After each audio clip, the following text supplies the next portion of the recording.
In this video lesson, we'll discuss the growth of the American city and the new immigrants that come to the United States around 1900. The growth of American metropolises was spectacular. In 1860, no city in the United States had 1 million inhabitants, but by 1890, New York, Chicago, Philadelphia had all passed the million mark, and by 1900, New York had 3.5 million people and became the second largest city in the world. The skyscraper allowed more people and workplaces to be packed onto a small parcel of land. Appearing first as a 10-story building in Chicago in 1885, the skyscraper was made usable by the perfecting of the electric elevator so that people could be moved up and down the building. Chicago architect Louis Sullivan contributed to the further development of the skyscraper with his famous principle that form follows function. You can see the shift to the American city illustrated here in this bar graph. Americans were becoming commuters, carted daily between home and job on the mass transit lines that radiated out from central cities to the suburbs. Electric top trolleys, powered by overhead wires, propelled city limits explosively outward. Rural America could not compete with the song of the city. Industrial jobs drew country folks off the farms and into factory centers. Electricity, indoor plumbing, and telephones all made life in the big city more alluring. Engineer marvels like the skyscraper and New York's awesome Brooklyn Bridge, a harp-like suspension span dedicated in 1883, added to the seductive glamour of cities. The Brooklyn Bridge is seen here in this picture. Cavernous department stores such as Macy's in New York attracted urban middle-class shoppers and provided urban working-class jobs as well, many of them taken by women. The bustling emporiums also heralded a dawning era of consumerism and accentuated widening class divisions, and the spectacle of the city's dazzling department stores that awakened some of the yearning for a richer, more elegant way of life. The move to the city introduced Americans to new ways of living. Country dwellers produced little household waste. In the city, goods came in throwaway boxes, bags, and cans. Waste disposal was an issue that was very new to the urban age. The mountains of waste that urbanites generated testified to a cultural shift away from the virtues of thrift to the conveniences of consumerism. Criminals flourished in the cities of America. Sanitary facilities could not keep pace with the population explosion. Impure water, uncollected garbage, unwashed bodies, and droppings from draft animals like horses enveloped many cities and created a stench. The cities represented humanity compressed, glaring contrasts that assaulted the eye. Worst of all were the human pigsties known as the slums. They grew more crowded, more filthy, and more rat-infested, especially after the perfection of the dumbbell tenement, which can be seen here. Named because of the outline of its floor plan, the dumbbell was usually 7 or 8 stories high, with shallow, sunless air shafts providing minimal ventilation. Several families were sardined into each floor of the structure and shared toilets. Flop houses abounded where the half-starved and unemployed might seek sleep for a few cents on filthy mattresses. Many slum dwellers strove to escape their surroundings. As many escaped the ghetto, they generally resettled in other urban neighborhoods alongside people of similar group.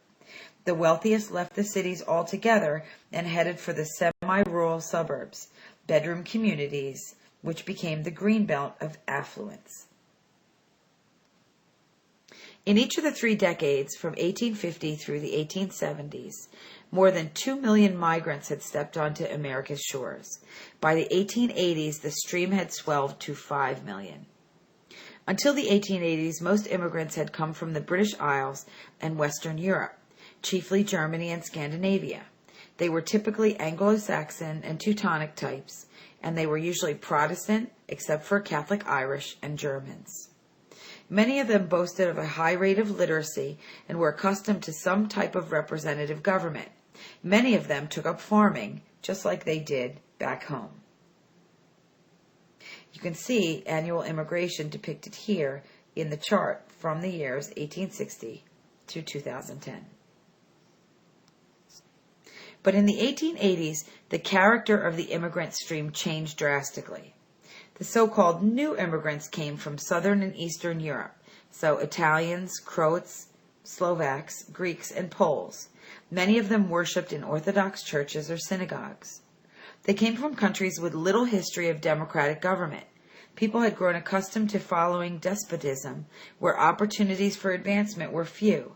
They were largely illiterate and impoverished, and many were seeking industrial jobs.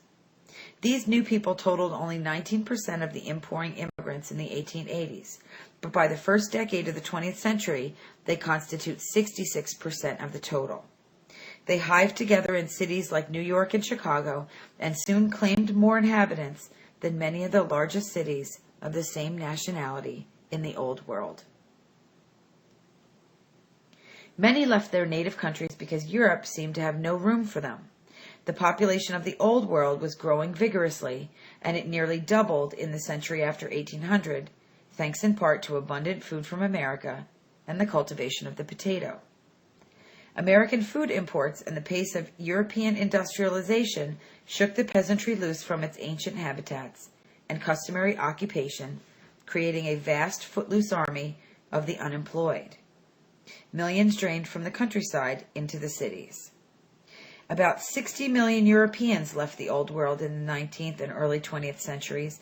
More than half of them moved to the United States. American fever proved highly contagious in Europe. The United States was often painted as a land of fabulous opportunity in the American letters that were sent back to family.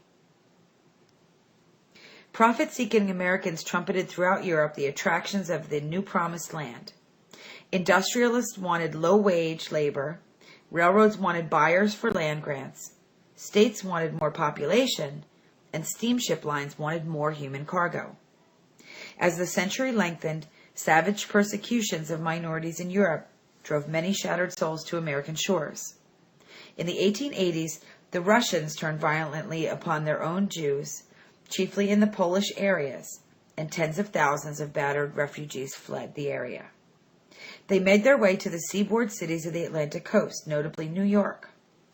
Jewish people had experienced city life in Europe, a circumstance that made them unique among the new immigrants, but many brought urban skills of tailoring or shopkeeping to the cities. Many of the immigrants never intended to become Americans in any case.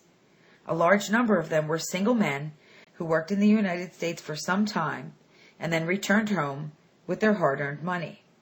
Some 25% of the nearly 20 million people who arrived between 1820 and 1900 were called birds of the passage, who went back. Even those who stayed in America struggled to preserve their traditional culture. Time took its toll on efforts to keep old ways alive, and children often rejected the old country manners of their mothers and fathers in their desire to become part of American life. We'll continue to discuss the impact of the new immigrants and the rise of the American city in our classroom discussions.